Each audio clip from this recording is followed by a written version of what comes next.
ज्ञानयुधधियरुज्ञानघन सद्गुरु शंकर रू।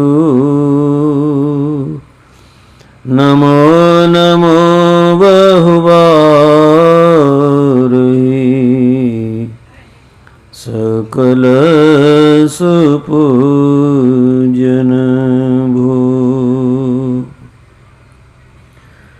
सर्वेश्वर के स्वरूप सिंहासन पर विराजमान परम आराध्य संत सद्गुरु महर्षि में ही परमहंस जी महाराज के पावन श्री चरणों में कोटि कोटि सहनमन। उनके पावन हृदय परम पूज्य पाद संत साही स्वामी जी महाराज के पावन श्री चरणों में कोटि कोटि सहनमन। अपने निवास में विराजमान परम पूज्य पाद श्री श्रद्धेय साधु चरण वंदनीय सत्संग प्रेमी माताओं एवं बहनों, संतवाणी के माध्यम से तो शब्द अपने मुख को पवित्र करने के लिए भागे बड़े सतगुरु में पायो, भागे बड़े सतगुरु में पायो।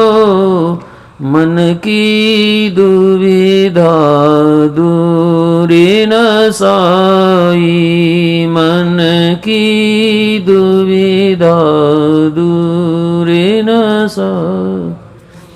भागे बड़े सतगुरु में पायो, भागे बड़े सतगुरु में। मन की दुविधा दूरी न साई, मन की दुविधा। जन्म जन्म के बंधन काटे, जन्म जन्म के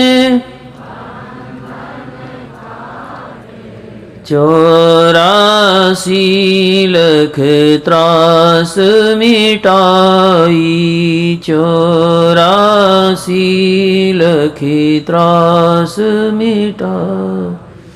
भागे बड़े सतगुरु में पायो, भागे बड़े मन की दुविधा दूरी न साई, मन की दुविधा। श्री सद्गुरु महाराज की जय। वे गुरु माँ के रूप में भी हो सकते हैं, वे गुरु पिता के रूप में भी हो सकते हैं, वे गुरु अध्यापक के रूप में भी हो सकते हैं, वे गुरु किसी कारीगरी हुनर को सिखाने वाले भी हो सकते हैं। लेकिन एक गुरु उन सब में विशेष होते हैं और उन्हीं की महिमा आप लोगों ने अपने मुख से गाई। एक प्रसंग आपके बीच में पहले भूमिका के रूप में। एक बार नारद जी माता अनुसुईया के आश्रम पर गए। माँ के सतीत्व को देखकर, अनुसुईया देवी के सतीत्व को देखकर उनको बड़ा खुशी हुई, बड़े प्रसन्न हुए और उसी खुशी में वो तीनों देवियों के यहाँ चले गए और उन्होंने अपनी खुशी प्रसन्नता उन देवियों के सामने व्यक्त कर दी। देवियों को सती की का सतीत्व अच्छा तो लगा, लेकिन एक स्वभाव होता है, एक ईर्ष्या का स्वभाव होता है, या किसी भी प्रकार की कोई बात थी उनके मन में। तीनों ने सलाह किया और विचार बनाया कि सतीत्व तो अनुसुईया का देखना चाहिए, और देखने के लिए उन्होंने ऐसा तरीका बैठा दिया गया।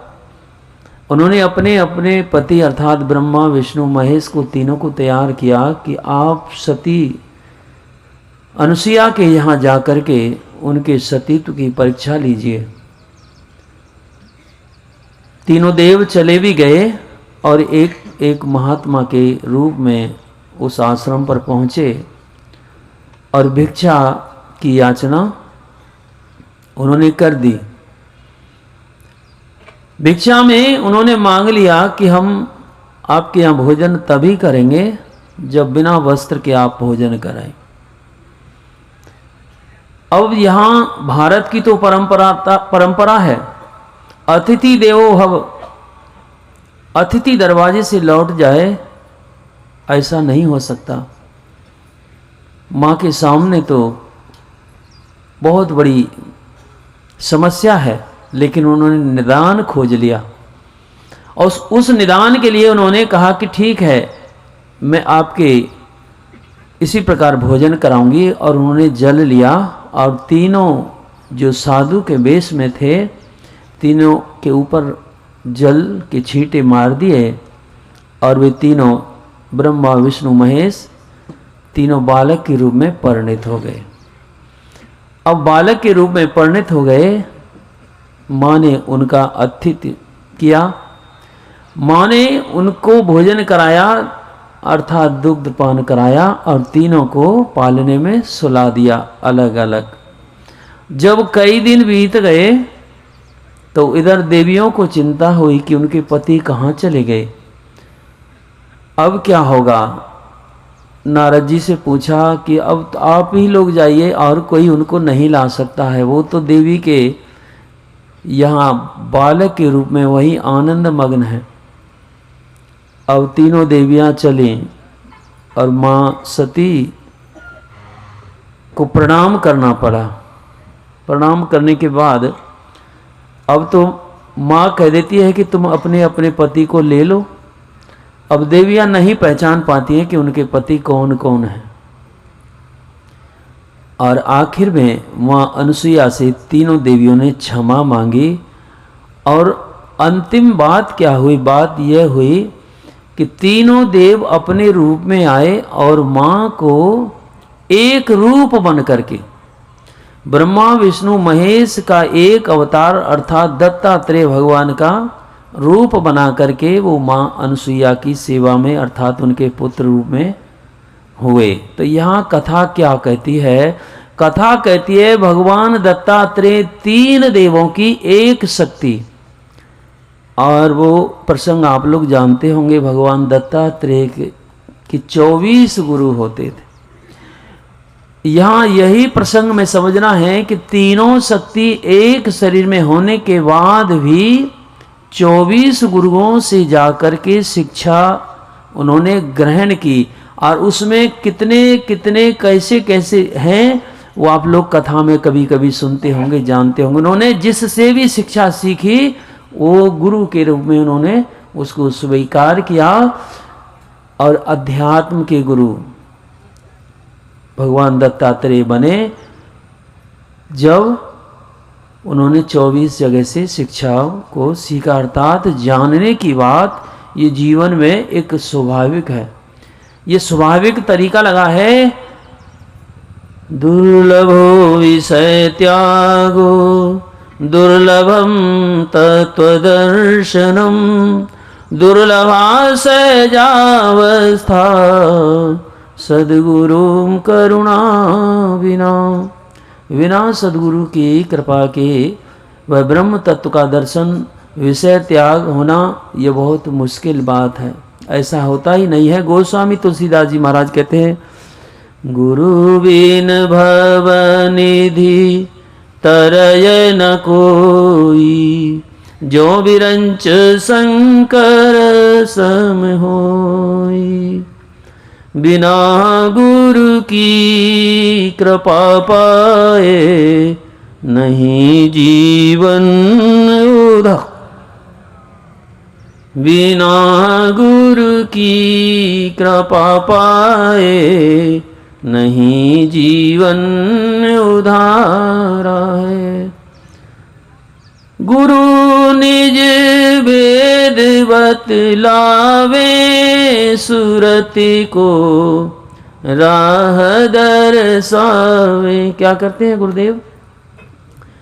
संसार के गुरुदेव अर्थात संसार में किसी भी प्रकार की आप विद्या सीखते हैं तो वो संसार का कार्य तो आपको सिखा सकते हैं, बता सकते हैं, लेकिन परमार्थ का काम तो कोई ऐसे संत सदगुरु होते हैं वे बताते हैं। और ऐसे सदगुरु पूज्यपाद बाबा शाही स्वामी जी महाराज के जीवन में मिले और उसी कारण से आप लोगों का यहाँ आना हुआ।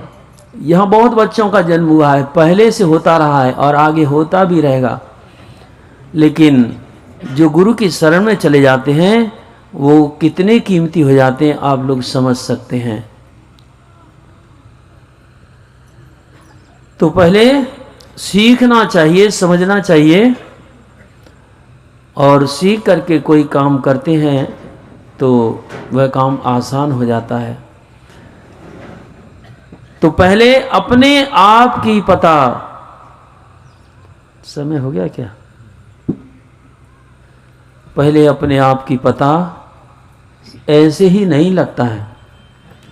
संसार में आप जितना भी कुछ करते हैं उसमें आपको अपनी पता नहीं लगती, आपके शरीर की पता लगती है। आपको भूख लगती है तो वह भी शरीर, प्यास लगती है तो वह भी शरीर, स्पर्श का कोई सर्दी गर्मी बरसात आप कोई भी उपाय करते हैं, चाहे आप मकान बनाते हैं, चाहे आप कपड़े पहनते हैं, अर्थात गाड़ी घोड़ा कुछ भी काम करते हैं वो सब शरीर संबंधित ही है। लेकिन आपसे संबंधित कौन सा काम है? तो पहले गोस्वामी तुलसीदास जी महाराज के विचार को भी आप समझ सकते हैं। ईश्वर अंश जीव अविनाशी चेतन अमल सहज सुख राशि। पहले तो ये चेतन आत्मा ईश्वर का अंश है। जिस ईश्वर का दर्शन आप करना चाहते हैं वह आपके करीब नहीं, आप ही वह हैं, लेकिन नहीं जानने के कारण मैं शरीर हूँ, और शरीर अर्थात व्याधियों का मंदिर। ये संसार में सबसे बड़ा कष्ट है यही, मैं अपने आप को शरीर समझना। पूज्यपाद बाबा शाही स्वामी जी महाराज कहते थे सबसे बड़ा भूल है, वो सबसे बड़ी गलती यही है कि लोग यही जानते हैं कि मैं शरीर हूँ, और ये मैं शरीर मान करके तन इंद्रिय संग जाना होती ख्वारी। जीवो परम पिता निज चीनो कहते संतन हितकारी। जीवो परम पिता निज चीनो कहते संतन हितकारी। जब तक आप इंद्रिय और शरीर के दायरे में रहते हैं, अर्थात आप अपने निज के सुख से दूर रहते हैं, क्योंकि सुख तो आपके स्वयं के अंदर है और वो खजाना वो आपका निज खजाना है। जब तक आप उसको खोल करके नहीं देखेंगे तब तक ये आपकी शांति की कामना बस ऐसे ही है जैसे आग में कोई शीतलता खोजना चाहता है। तो पहले सत्संग सुन करके ज्ञान होता है। परम संत बाबा देवी साहब कहते हैं कि जहाँ आंतरिक सत्संग की चर्चा होती है, अर्थात जहाँ यह जानकारी होती है कि हमको करना क्या है। और 1 मिनट का और प्रसंग है आप लोगों के बीच में, मजबूरी हो जाती है कहना। 3 घरों का दर्शन आपके सामने।